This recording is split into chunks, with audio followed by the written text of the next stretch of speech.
the Greek Artemis, is also very personal. She's a very tough goddess. She's a very hard goddess. She can sometimes be a very cruel and brutal goddess. She's totally unapologetic. She's very independent. She just loves to hang out, do what she wants, when she wants, how she wants it. And mostly with women only. She doesn't answer to anyone. She doesn't owe anybody anything. She's never married. She has no partner. In some ways, she has no responsibilities, although there are protections that she offers. Hi, thanks for listening to the Dale Allen Podcast. Welcome. You can find me on the web at inourrightminds.net. For too long, you've been put down. I've been very busy with film screening events. Consider hosting your own film screening event live at a venue or online with the award-winning film In Our Right Minds. Make the world turn upside down to lift you up to holy ground. You can also find the best-selling book on Amazon as well as on my website. Consider this for your book club. Now, for today's episode. Don't forget to grab your crown, grab your crown. Dr. Carla Ionescu, a historian, author, and leading expert on Artemis and ancient religions. With a PhD in classical and religious studies, she explores mythology, sacred landscapes, and goddess traditions through research, fieldwork, and digital mapping. Founder of the Artemis Center and the author of She Who Hunts, her expertise bridges academia and storytelling, making history accessible and compelling. And she really does. So here she is, Dr. Carla Ionescu. Welcome, Carla. You live a very inspiring life, and I'm really excited to share you with the Dale Allen Podcast. Thank you. Thank you for having me, Dale. Very happy that we can sit and talk together for a little bit. Carla, your life is different from many people's lives in terms of the travel that you do, and not just travel, but travel to sacred sites around the world, sacred sites of the sacred feminine. So tell us about what you do. So my work is on Artemis. My PhD is on the goddess Artemis. And I travel to ancient Artemis temples. Right now, it's all Artemis temples, although obviously when you get to places, there's always Demeter or Hera or somebody around as well. It seems that goddesses love to have their temples together with other goddesses. But right now I'm building a Google map, a digital map of all the temples of Artemis, so far in Greece and Turkey. And we will be going to Italy and other lesser known areas, I guess, once we're done. Greece is the largest part of the project. It's probably going to take us a few years to do Greece. We keep finding out more and more temples when we go to a site. So I think that takes priority since there's just so much. And then Italy will probably be another massive for Diana, because Diana was such a important goddess for the Romans. I have no doubt that we will find a ton of temples to Diana as well. And then Cyprus, and we went to Turkey once. We have to return. There are some temples to Artemis in the Middle East. There's one, for example, in Jordan and Jerash. There's some that are in Spain and Portugal. So those are kind of like they're in a pile for later as we go through this. You've got your PhD in the history, the mythology, the energy of Artemis. What brought you to that PhD? And how did you do a PhD on Artemis? You had to propose that PhD. Yeah. Well, okay. So it's a long story, so I'll make it very, very short. It took me a very long time to figure out what I wanted to do. When I first got to university, I got my degree in psych, I think was the first one, a bachelor in psych. And I worked for a pharmaceutical company a little bit as a part-timer. I didn't like it. And I said to my parents, I'm going to go and try law. So I was a big nerd. That's what, those are the terminology that we used to use. Now I'd like to think maybe genius or something. Yeah. It's not a word we would use anymore. We would use, wow, what a motivated and inquisitive and disciplined young woman. All qualities that any of us would like to see young people have. Yeah. Well, I was also married and I had 2 kids while I was in university. So I used to sit real pregnant in the classrooms. Anyways, I am an overachiever, I guess, but certainly in my youth, I wanted to do it all. But I really enjoyed school. And I was very good at it. So then I was like, oh no, I'm gonna do law. And then I did law, I did a degree in law. And then in Canada, you have to do a lot more hoops than you do in America or the UK. So then I did my first year in law and I hated it too. I remember my father going, what the heck are you doing? What's happening? And then I got a degree in religion and women's studies. I said, well, I like women's work. And so by the time I got to that last degree, and I was doing a lot of Judeo-Christian studies, because I grew up very Catholic and was a big worshiper of Mary. And as I was doing that last degree and looking at Mary, the Virgin Mary, and all of her sort of predecessors, I bumped into Artemis. And I had a really great fourth year professor that was like, you know what, this is a really good idea that you're tapping on here, Mary, Artemis, blah, blah, blah. Follow that through, maybe get a master's degree, because what do you do with a BA in religious studies? Not much. So I thought, okay, what can I do with this professionally? And I realized that I would have to go all the way in order to teach at a university. You need a PhD to teach at a university here, at least in Canada. I don't know how that is in other places. And so then I did a master's degree, which allowed me to focus more on Artemis and the Virgin Mary. And I bumped into Artemis in Ephesus and the Ephesian Artemis. And then I kind of became a little obsessed with this imagery, with this goddess, the fact that she was so underrated, that everything I read seemed to say that she was just so popular and so well loved. And yet, at the same time, the classical academic articles weren't reflecting that. And so then I thought, you know what, I'm going to apply to get a PhD in this. And yes, I proposed this topic, particularly, so you had to have a very narrow topic. So I did Artemis in Ephesus and the Virgin Mary. That was really the very narrow topic. And that was accepted. And so then I spent about 6-7 years doing my PhD. And so that's what I wrote for my dissertation. And then when I graduated and they accepted my dissertation, blah, blah, blah, the whole spiel, all the exams and all that kind of stuff. I was free. I was teaching at the university. I still teach at some of the colleges, university here, but I was free now to do whatever I wanted. And All right, let's pause there. yeah, So I want okay, to just say that this is an interesting story that you're telling me right now, where you were raised Catholic, you had a yeah. connection to Mother Mary, as many of we Catholics do.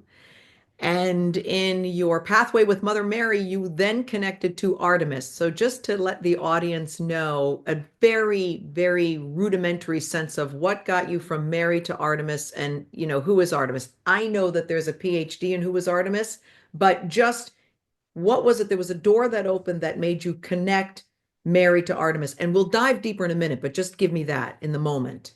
That's a very good question, Dale. I don't know that anyone's ever asked me that before. I think, and that's just coming to me now, I think what shocked me the most was that Artemis was so unlike the Virgin Mary in every possible way. She was much more aggressive, much more brutal, didn't have children, um, you know, and yet there is a direct line between the worship of the Virgin Mary and all of the rituals for Artemis. So I think that's what really fascinated me. I couldn't wrap my mind around, how do we get Virgin Mary out of Artemis? Like, what? And I think that was really the beginning of all of this. Great. So you were looking at Mother Mary and the way the early Catholic Church took the what would we might call, pagan dates, pagan deities, rituals, what had been in place and what had been many years in, reverence and spiritual practice, and renamed and brought that into Catholicism. And I'm aware of the worship of Isis continuing until 400 CE AD, and a lot of the places of worship for Isis becoming places of dedication and devotion to Mary. Yeah. And you found this for Artemis. Okay. And you Yeah. you, in studying classical history, you were exposed to Artemis and began to realize, ah, okay, this has a direct thread to Mary. Yeah. So Mary absorbed many goddesses. Um, so that's not surprising at all. So Artemis is not the only one, but certainly Artemis of Ephesus, where Mary was said to have died, and her house is right in Ephesus, where she is said to have died in. Um, that connection was very direct, was very purposeful. But Mary, in many ways, was I can't tell if she was stripped of all of her powers, or in the sort of right the redefinition of herself as deity became more and more sterile. And so all the qualities, for example, of the goddess Artemis and many others that she absorbed are diluted in this very sort of sterile interpretation of the Virgin Mary, unfortunately. Still I powerful.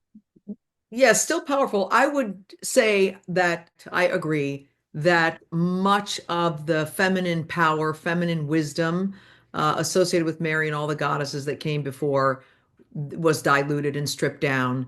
This was during the emerging and growing patriarchy and the new religion, the new Christian Catholic religion, and finding a way to kind of have the women in their place in these stories. But what I do love about it is that the love of Mary is so powerful because intuitively women, men, humans realize they know they need it's unconscious, it's conscious, it's a necessary connection to the feminine divine.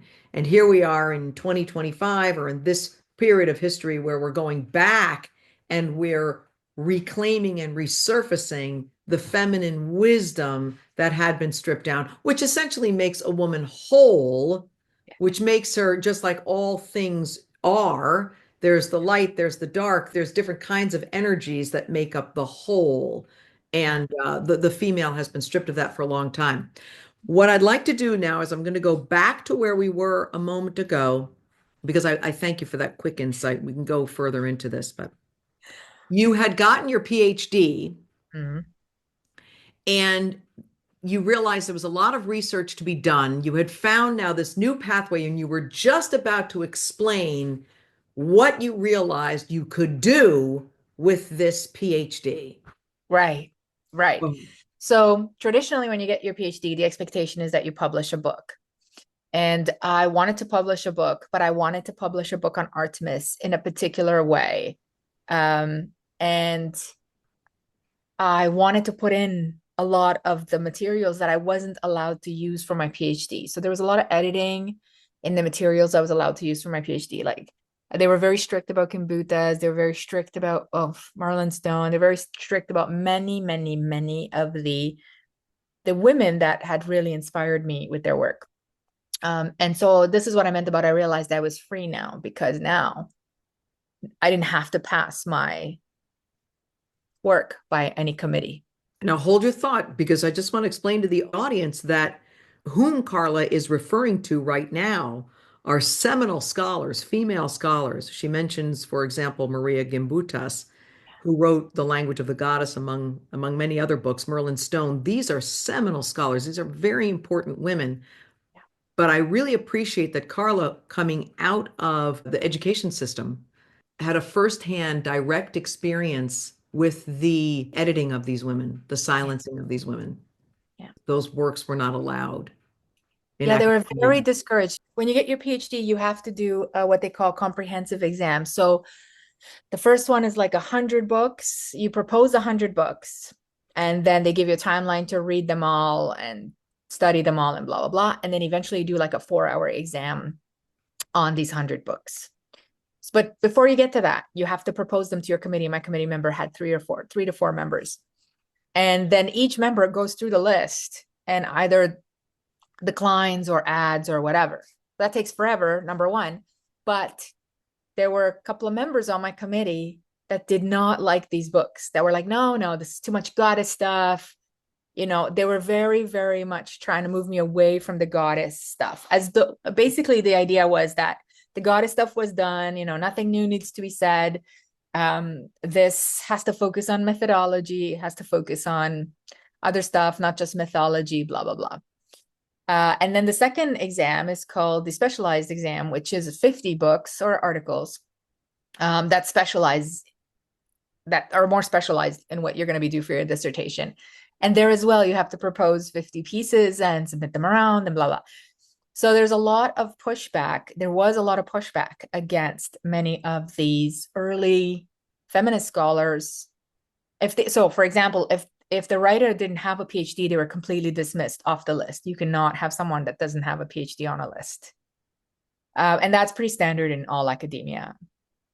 But even if they did, and like Ngubuta's, of course, but their work was dated, I say that in quotation marks, they were often, I don't know that they totally dismissed. I was allowed to get the language of the goddess on there, but I had to really defend why and make sure that, I don't focus on too much of the goddess stuff. So Amazing. yeah.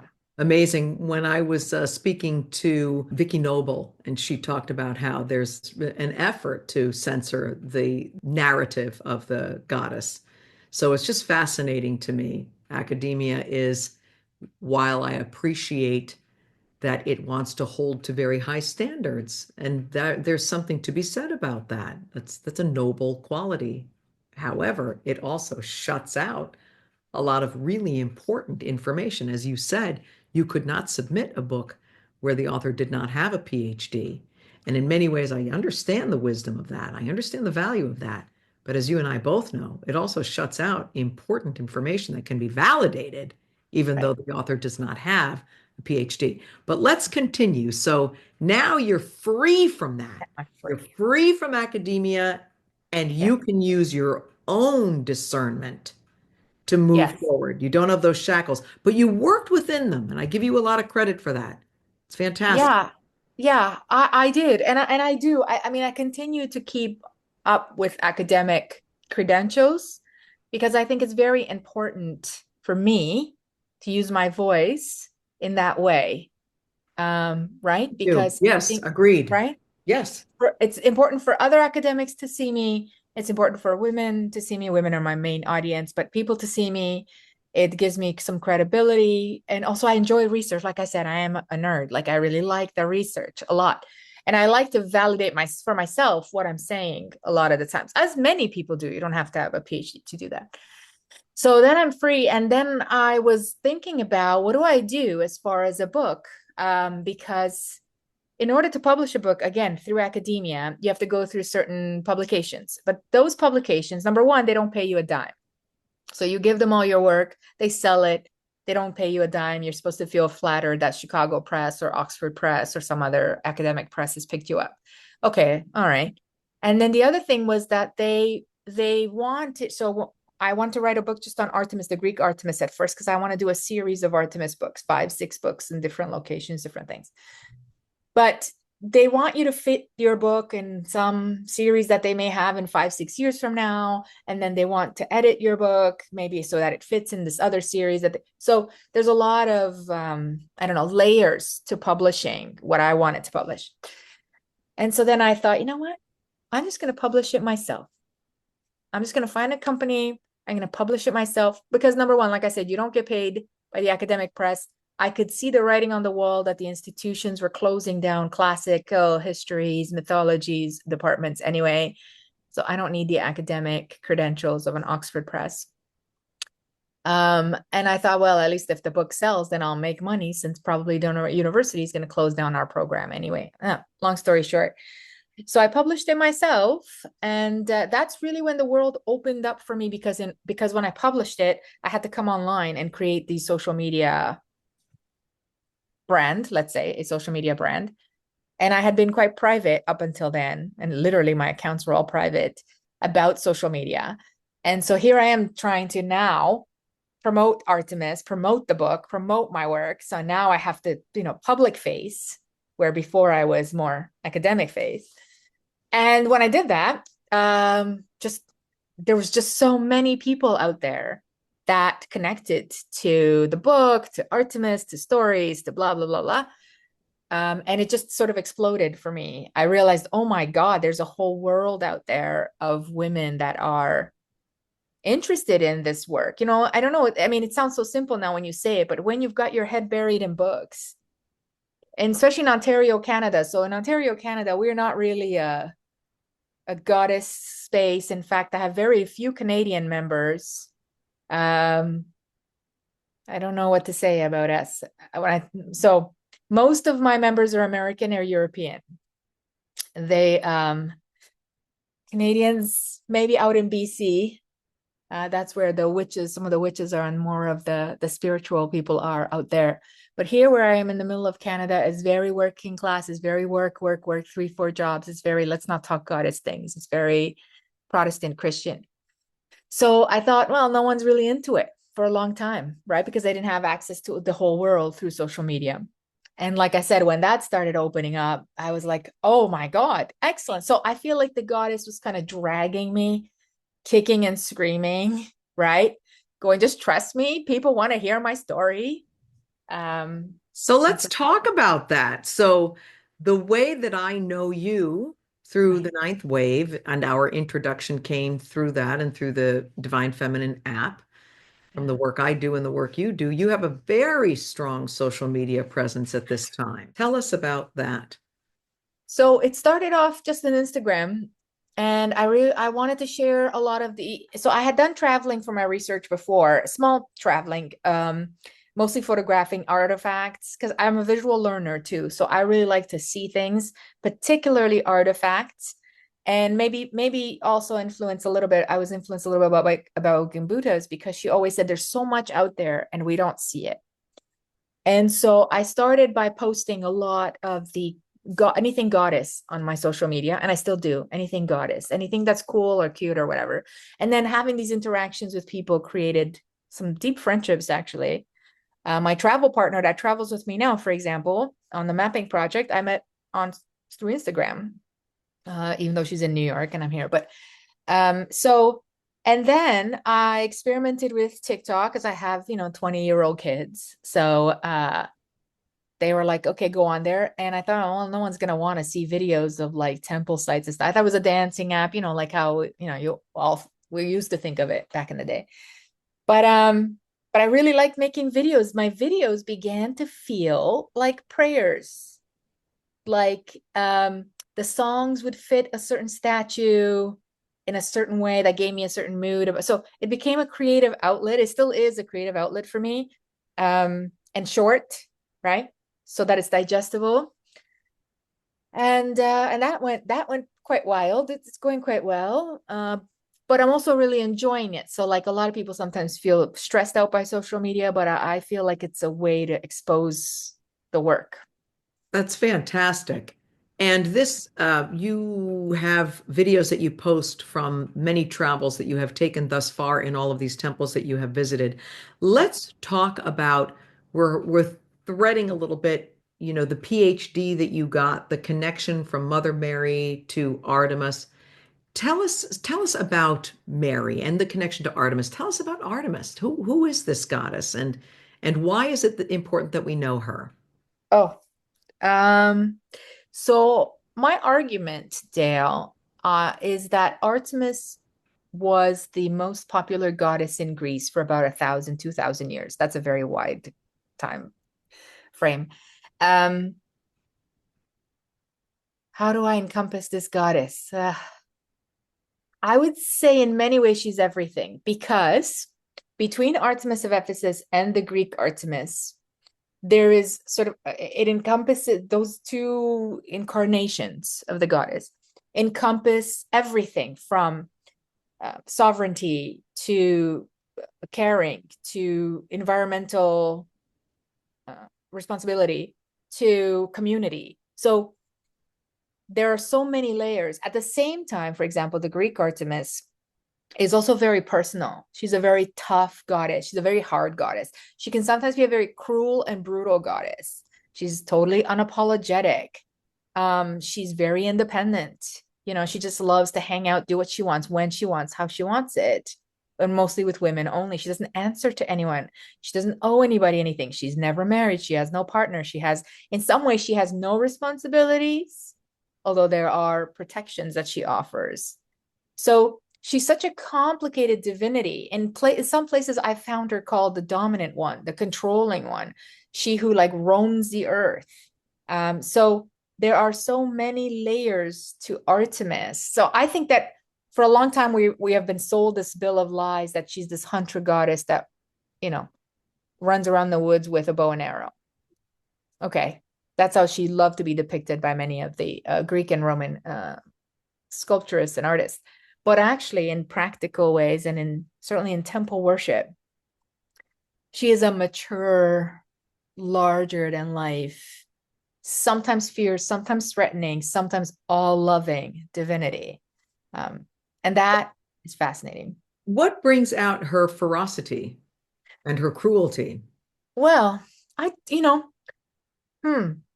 She is very, very cruel, for example, to Actaeon when he sneaks up on her and sees her bathing. So there's a consensual issue here. She doesn't like people coming into her space. She sets a great deal of boundaries. But there are some very brutal rituals for her. The Spartans, for example, the men used to whip themselves into a bloody frenzy for her until her cult statue was saturated in blood and they felt like she's got enough. So she's also sometimes seen as bloodthirsty. There's also at Lafria, there's a ritual to her where they burn animals alive. It was quite Interesting, though, that the yeah, people that have decided that yeah, this is what's appropriate to give to Artemis. But I can't help but think that the self-flagellation, which also shows up in Christianity when one wants to self-flagellate to take care of one's impurities and sins and make oneself worthy of the divine light. yeah, And I think about I can't find any gospel where Jesus says, you should be whipping yourself bloody. And right, there, tell me if I'm wrong. yeah, Is there anything in any place in Artemis's sort of direct communications in ways that we can, hear her or glean what she's about, where she instructs people to, self-flagellate or to burn, sacrifices? I mean, listen, sacrifices are a big part of the human journey. They yeah, go back certainly in the Old Testament, and then of course, Jesus himself is a sacrifice, yeah, right? So it's kind of a big part of the human experience, this notion of sacrificing. But as I think about Artemis and I think about the way humans wish to appease a god or goddess by offering, and so the men are offering their own blood. Here, take my blood, but give yeah, me give me these blessings. yes. What do we know about? Tell me more about Artemis. Just tell me more about. Yeah, so again, I mean, we're talking about the words of humans, right? Always, obviously. But she does, when she is wronged, like if you kill her deer without her permission, or if you insult her, or if you do anything that she deems wrong, she does often require either human sacrifice, like Iphigenia, for example, who's Agamemnon's daughter. And she goes, well, you've pissed me off, so now you have to sacrifice your daughter to me. And there is an additional story that says at the very last minute, as he's about to do it, because of course he is, she replaces Iphigenia with a deer and then takes her away and she becomes one of her priestesses. So that's one of the stories. But there are lots of stories in which she can be quite cruel when she's upset. And I think in the ancient world, the relationship between humans and gods was much more natural. That is, the god held you accountable and you held the god accountable. There was a lot more negotiation and collaboration in those relationships. So it wasn't sort of it wasn't master and slave, which is very much a Christian ideology. It was much more of a I don't want to say mentor and mentee, but so collaborator seems to work in the sense that there is some authority and you don't want to piss off a god because clearly many of them are quite vengeful. But if you make an offer, if you have a promise, or if you have an understanding with them, that god then is indebted to you to respond to that promise, to keep that promise, and that relationship can stop, and then you can have a relationship with another god. And so Fascinating. so Mhm. right? So it's a much more I call it natural because it feels like it's a much more natural a part of life. At some points in life, you may connect to one god and or goddess, and you may feel very pulled and you may have a relationship with them. And then at another point of your life, you're going through something else, and maybe you need this particular relationship. Let me ask you this. As you are speaking, I am looking at all the parallels that we find in the Old Testament. And of course, I reference the Bible because it is an active world religion and influences so many of us and influences multiple religions. Artemis was very alive in culture, you said, for 1 to 2,000 years. Which time frame was that? So I would say that we are looking from anywhere between 0 or 200 BCE, so close to Jesus's time. Yeah. Because Paul, who is in the Bible, right, goes to Ephesus and he gets kicked out by the Ephesians because they worship Artemis there. So 0, 30, whatever, first century CE. And then 2,000 years back from that. So 2 to 3,000 BCE. So that's, about 4 or 5,000 years ago now. If we Okay. go back to when she was mistress of animals, which is sort of an unnamed goddess of the hunt, like the Minoans, for example, were worshiping her in Crete, and other cultures were worshiping a hunter goddess. Do you think that, because I suspect, and I so appreciate your research in this, so I'm interested to ask you, it feels to me that the kind of worship of Artemis and the way that Artemis was viewed and the attributes ascribed to Artemis went through a kind of evolution and shift and change, because I suspect that the first uncovering of Artemis feels different, more connected to, you're saying she was the mother of the hunt, and more connected maybe to the mother of all things. And if she was in the Minoan culture, that culture is so intelligent and so peaceful as well. But that as we go through time and we come up to the time of, 200 BCE, and we have patriarchy, which has already begun to become established, and the new sky gods that came at about 1750 BCE, and new creation myths start to be written Yeah. with the alphabetic written word.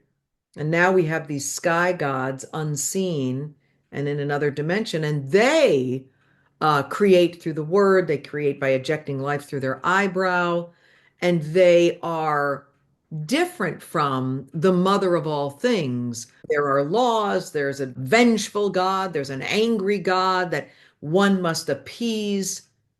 And I feel that when I look back at the Paleolithic goddesses, and I'm pointing to my goddess of Willendorf and on through the Paleolithic era, and it's all breasts and yawnies and softness and nurturing. I feel that the mother of all things is not a vengeful mother and does not need sacrifices to be appeased, but that these characteristics start to be developed. And it seems to me, and that Artemis begins to take on more of these attributes and to behave and be like the masculine sky gods that are vengeful. And an angry God appears in the Old Testament, an angry God, a wrathful God. And yet she does maintain at least the fact that she's a female and a deity. And I also love that she brings sovereignty, and she is not a mother. She's the sovereign woman of power.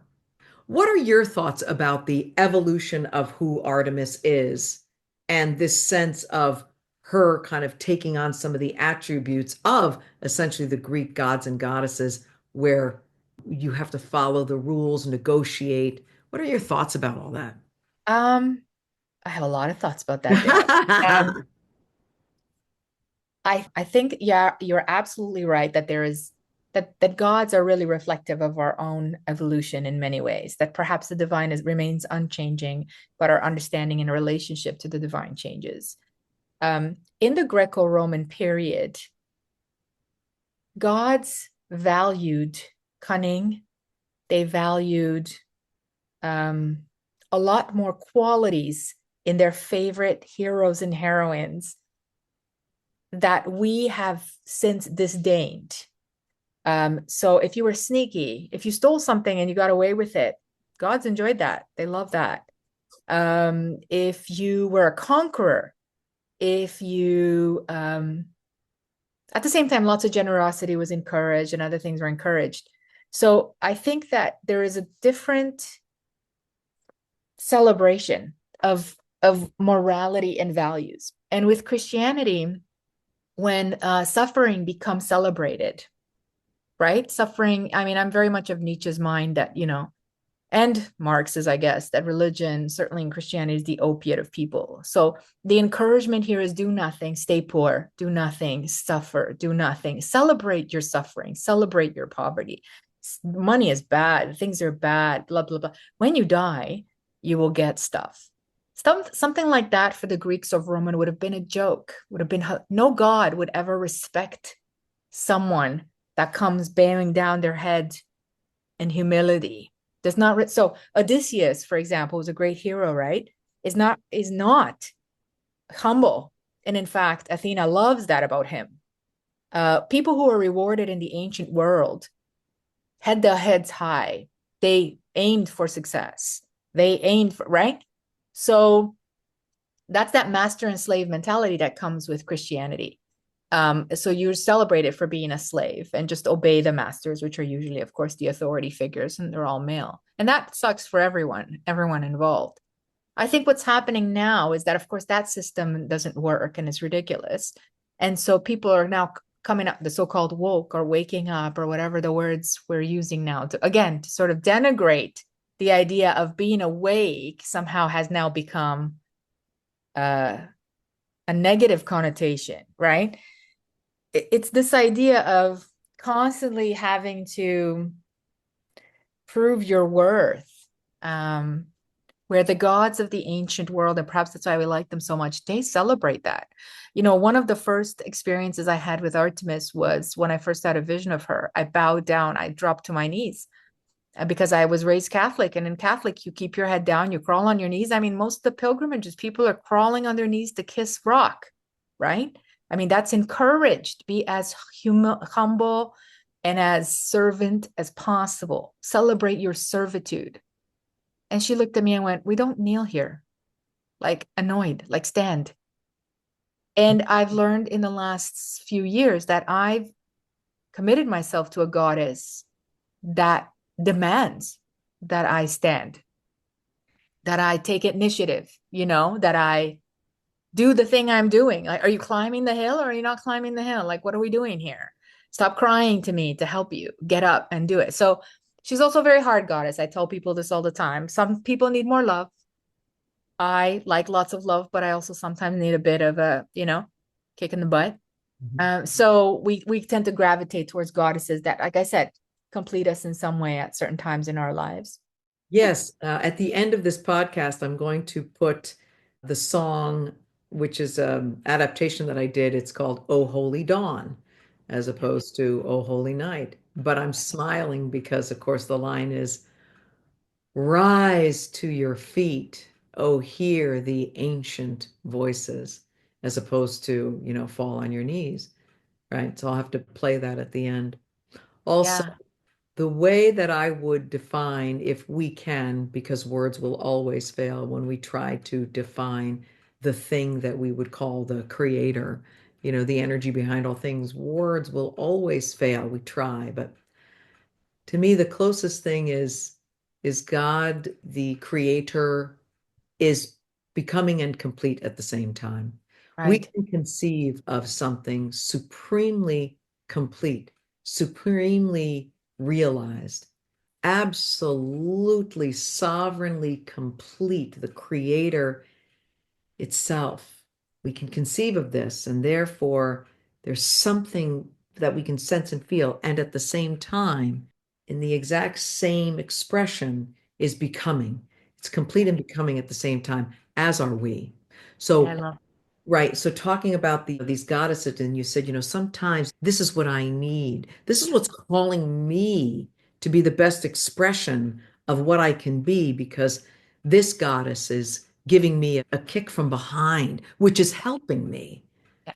to realize what it is that I want to realize. And so that's something about the fluidity of the becoming incomplete at the same time, and how we'll see and feel different things depending on what best will serve us. If we have Yeah. a sincere desire to grow and evolve, Yeah. we will anyway. Yeah. Yeah. But there's something about being connected to the pathway more consciously, put it that way, of our own Yeah. evolution. I love that saying, they say that we are the universe or the God or the divine having a human experience. And yet I feel like in certainly growing up as a Christian, I feel like that's not true in Christianity. So people say, "Oh, go well, you have a soul, you're a spark of God." So am I God? Am I a part of God? Am I godly within? And if so, why do I bow and, sit and wait and apologize and live in fear? And so there's these, what's the shame? Then why am I ashamed of my body? Or why am I ashamed of my desires? Or, Oh, right? So, all those things are all, to me, they're all the aberrations. They're all the right? human. Yeah, that's all. Very human, Yeah, very, very human aspects and very contradictory, where I think this idea that if we are godly, then the responsibility is within us to nourish that godliness and to do for ourselves and to create for ourselves. And I think for me, Artemis is a reminder of that, like because she's such a tough divinity, such a sovereign divinity, and often unapologetic. It reminds me, like, yeah, it's sort of like that kind of, oh, okay, yes, that's right. So I am part of this design, yes, um, right? yes. And perhaps she reminded everyone else of that as well, because I cannot yet explain why there are so many more temples to her that we're coming across than any other ancient Greek god. Let's talk about that. You have been to many of these, and you, as a scholar, are able to state that fact that there are many more temples to her than any other. So there's something very powerful in her in the ancient times, which we were cut off from with a very concerted effort to disconnect us from the past. In Yes, terms of the power, the strength, the beauty, and the gifts of a female deity like Artemis and all that she has to offer us. I think about the work that I do, and I work with so many women, doesn't matter what their religion or faith is, because there isn't a conflict. There's an infusion of far more wholeness when a woman is able to see images of herself as a whole creature, as the yes, image and likeness of the divine, is far more spectacular and varied and dynamic, and has all of the ups and the downs, for simple terms, the light and the dark, the yin and the yang, all of her emotions, all of the energy that she is born with, and to see herself as a creator. Perhaps a mother of children, yes, but as a creator in this world, a manifester, an yes, alchemist.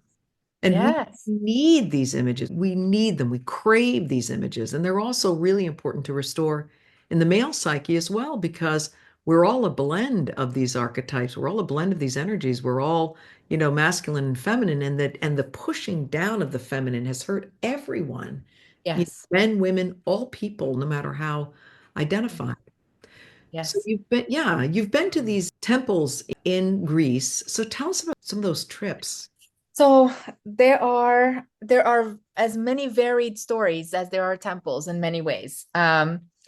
Some of them are very high up on the mountain, which requires a great deal of effort on my part to get there.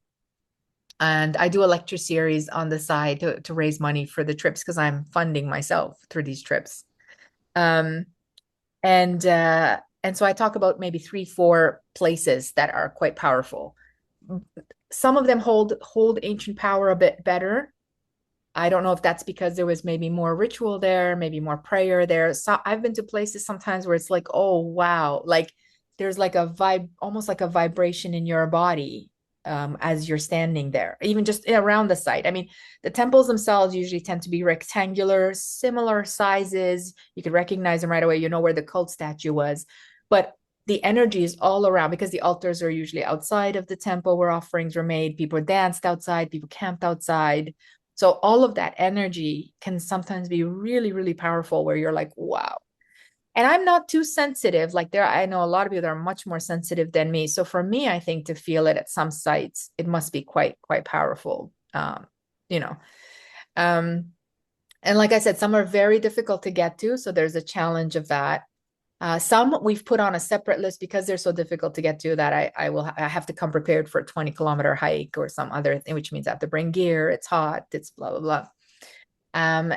Some are abandoned, um, totally abandoned, in empty fields. And so I feel it's very important that I document, even if it's just an empty field with rocks. Sometimes I get special permission to go in because some of them are fenced in, and people who are giving me the keys will say, there's nothing there, right? Just rocks. And I say, yeah, I know. There's snakes up there. Yes. There's scorpions. There's always scorpions. Yes, yes, yes. So there's this feeling sometimes for me that it's like they've kind of locked away the space and they just kind of keep it there, but no one ever goes there. That makes me a little sad. And I like to get to these places. I like to pour some water. I like to say some prayers. I like to do some things up there. Although some are so difficult to get to that I don't think I could ever take people up there. On the map itself, when I put a pin on the map, because I'm doing it slowly as I put up the pins, I put a description of what would happen at this temple or what's the history of this temple. And then I also put a little thing about how difficult or easy it is to get there, because I don't want people to be like, oh, I'm going to go see this temple. And then they're really faced with a mountain that they now have to rock climb. So you give all that information. Is I that currently published? Is that something It's that on Google Maps. on Yeah, Google Maps now? I'll send you the link. It's on Google Maps. So I wanted to make it accessible in the sense of if you save it, if you use Google Maps and you save it, it's called Artemis Temples by Artemis Expert. Then when you're, let's say, in Greece and you access your Google Maps, you can see if there's a temple of Artemis around. So that was really what I wanted women to see, or people. Actually, everyone can see it. I just thought maybe you're somewhere and you're like, oh, I wonder if there's a temple to Artemis here or something. And maybe something's nearby that you hadn't thought would be there. Because there's a lot of temples to her that are unmarked, unlabeled. Even in Athens, there's at least 4 or 5 temples to her. Actually, I'm going to go see a site that is, I'm not sure if it was a temple or if there was some kind of small sanctuary to her, but it's right in the middle of the city. And I just came across it because someone sent it to me and they're like, have you ever heard of this before? And I've been to Athens many times and I'd never stopped there. So I'm going to add that to the map. And so sometimes you come across these things or local stories or things like that. And I want people to be able to have access while they're traveling. And before, obviously, you can go on my website and see the whole map. But when they're traveling, in case, I don't know, maybe they get an inkling to go make an offering to the goddess, right? Yes, that's so beautiful. Your work is so powerful and important and is a turning point in our human journey for connecting us today to these sacred sites. And as you just said, there's energy there. There's also energy, as you and I both know, in having a sense, a very vibrant sense of the female as divine, seeing and feeling this presence of Artemis as you do in your life affects things profoundly. Tell me about the living Artemis in your psyche, in your heart, in your body, in your mind. It's a tough one for me sometimes, Dale, because I come out of a skeptical, communist country, and this academic cerebral background. And there's something about this connection to this goddess that pulls me in such a way that I can't let go. Like, so what I mean is like, I think I would have been tempted to let go by now. I think I would have been maybe distracted with something else. Or, I would have been like, okay, yeah, okay, goddess stuff, okay, but let's focus on the research. That tends to be my programming. My programming was always very much in that way. But something about Artemis, and maybe it's her tenacity, I don't know, continuously entices me. So the people that are coming to me for stories and for knowledge is also kind of like knock on the door, hello, like this work still needs to be done. But enjoying the work, enjoying the hike, sometimes the physicality of the work. People ask me sometimes, well, do other academics do Athena or Demeter? I'm like, no, academics don't go outside. I mean, I never thought this would happen to me. I hoped I would be a 10-year professor in some university and, spend my time in libraries and things like that. And I did want to travel. I enjoy traveling, obviously, and I like to hike, but I just never thought it would be a reality in an academic life. I think the fact that the programs are closing have forced me to figure out how can I continue the research and fund the research, and therefore I have to go out there. And once I started going out there, I was like, okay, this is amazing and has to be documented. And then a lot of women will say to me, Carl, I'm never going to make it to Greece. So I really like to see your stories. I really like to watch your videos, or I really like to join your whatever it is. And so I thought, well, then this is now a responsibility. What starts out as a passion and a calling becomes kind of a responsibility, because I want you to see it too. And I want you to see that as an actual thing. Like, I want us to have evidence of so much divine feminine. I don't want it ever to be dismissed in the way that Gimbutas's work was dismissed as, And still is. It's still right? I can't help but think of Vicky talking about how there's just really an effort to dismantle the Yeah. entire narrative. How would you, is there a ritual that you have done with women who are in your classes, something that you might be able to share with the audience now, in terms of a ritual they might do to connect to Artemis?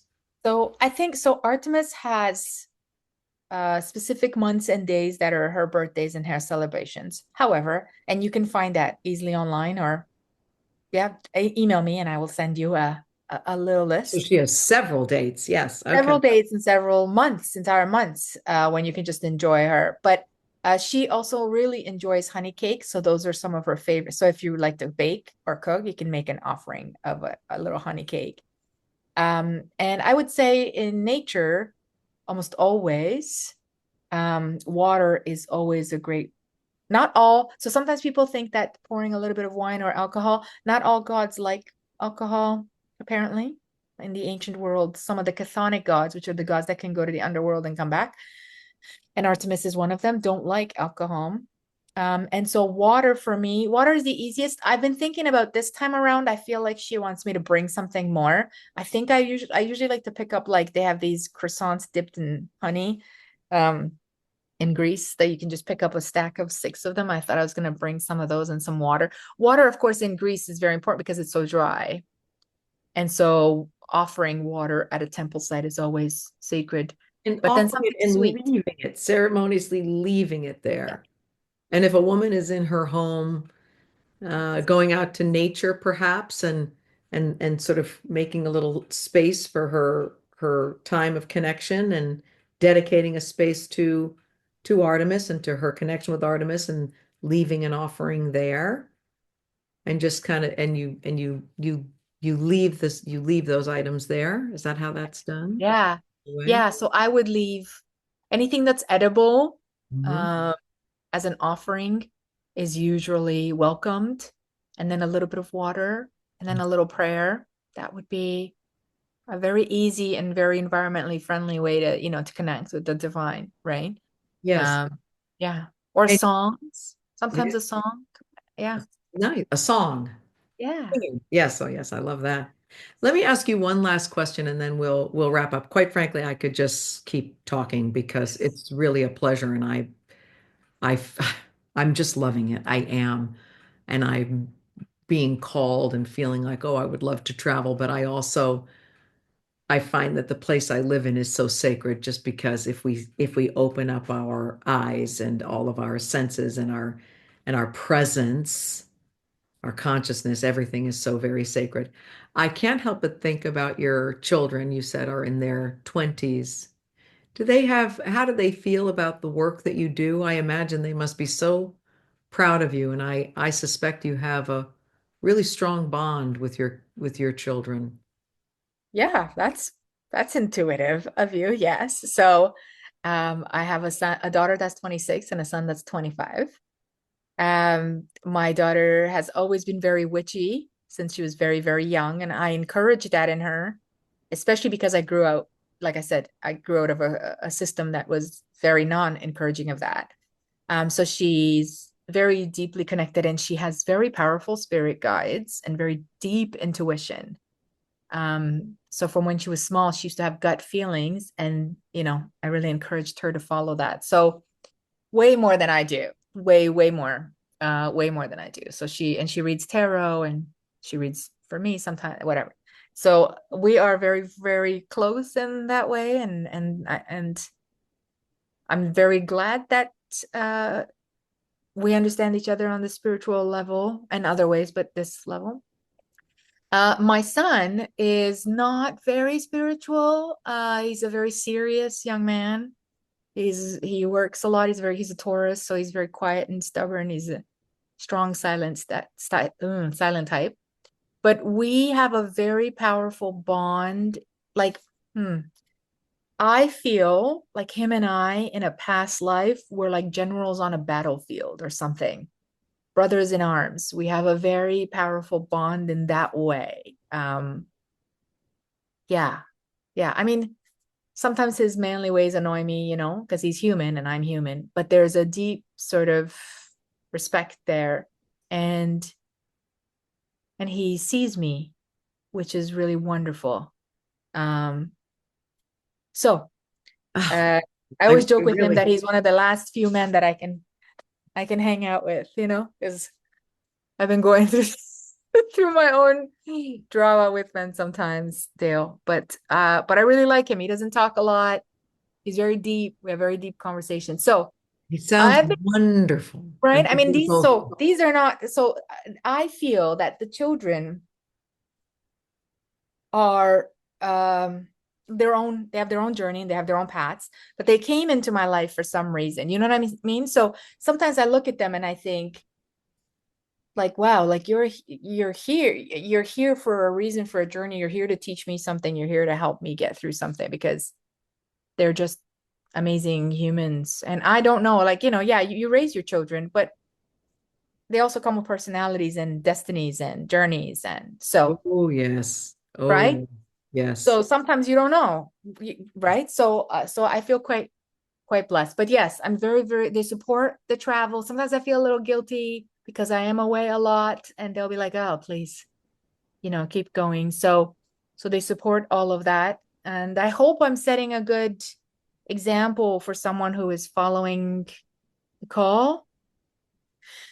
Yes, I'm certain that you are, Carla. I'm certain that you are. You are inspirational and you are really a pleasure to sit and talk with. And I would love to just bring myself to your kitchen now and have a cup of tea and take a walk, and then we could go to dinner and be great. But but Maybe one that's day. the end of our podcast. But I will be providing your links and connections so that people can find out more and learn more about Artemis. And you also mentioned Diana and the work that you will be doing around the goddess Diana, and how restorative it is for us to uncover these sacred feminine energies, these sacred feminine, goddesses that bring us to life in a way that we just can't do without having very enlivened images of the feminine. It just doesn't work. We really need that. We need to see ourselves in our fullness and, as divine. So, anyway, I thank you so very much for being with me today. And you. I've enjoyed this immensely. And I have a feeling there'll be another talk that we'll be scheduling just as a follow-up because it's just too fun. Thank you, Carla. Thank you so much, Dale. All right, until next time, we'll ride the wave.